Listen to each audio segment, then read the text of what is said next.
Right, I just stopped here to rig up my camera mount on the roof, as you can see, there somewhere. And a gentleman here has said to me that down there in the dock is something that I should be filming, which is, what is it? It's a migrant barge, it says in the news. Master's student. Yeah. So she. What are you studying? It's a program called Research Architecture. Okay. Yeah. What does that mean?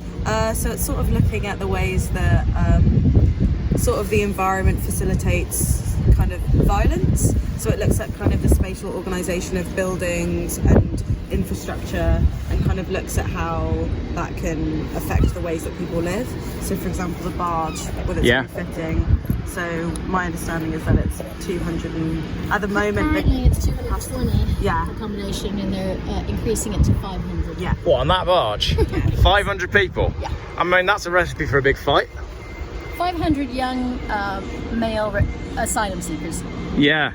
They're all young and they all look pretty healthy and fit to me. Well, yeah. It's a bit odd, isn't it? They've walked across continents. Yeah. But it's going to be moored in Portland, so off Weymouth. Right, okay. Portland port. So it'll be a secure dock situation, which might make it difficult for them to freely come and go. But what's bizarre about all of this then, so as I said, I'm here on a road trip today. Someone's just told me that's the migrant barge. I didn't come down here to film it. We've got protesting posters up there saying... Did you get that one? I'll get that Where one. is our empathy? Where is our empathy? I'll get that one on the way up as well. The other problem is as well, if that's going to house 500 people, it's a drop in the ocean.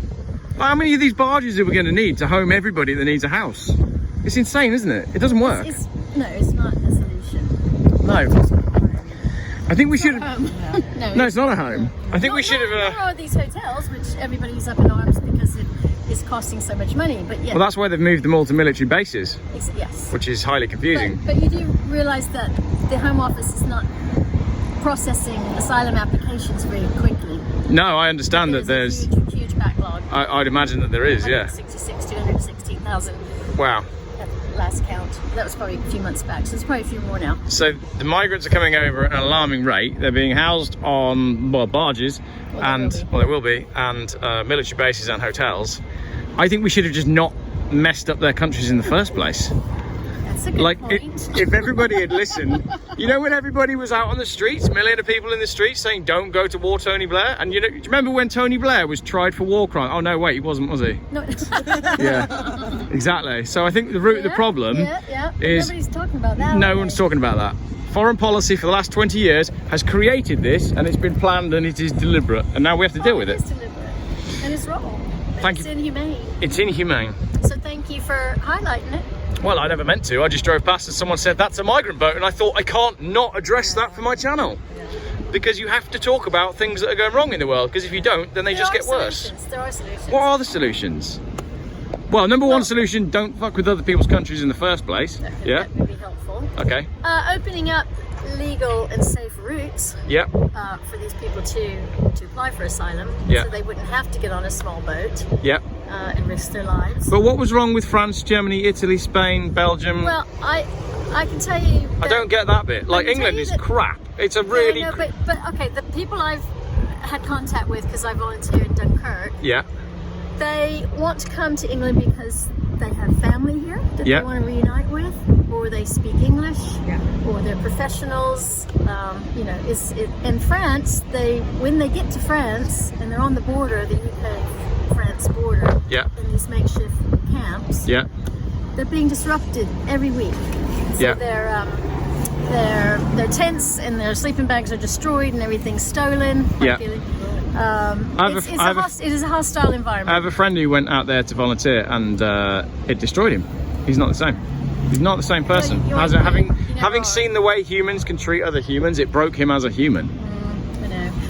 But I mean, if I didn't volunteer, I would and work to try a drop in the ocean. Welcoming 2 Syrian families to Falmouth. Soon to be 3. If I didn't do any of this, I would sink into despair. Because...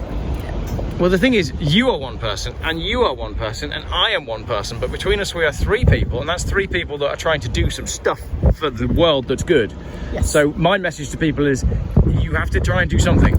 You definitely have to try to do something, and I was amazed at the network in Cornwall of people who have for years helping the plight of refugees by donation drives or going over to cook in refugee community kitchen or sort in warehouses, and it's an amazingly positive network of people. Yeah, so, which is that are working in what is a complex situation. Very complex, but it is the basic humanity, and empathy.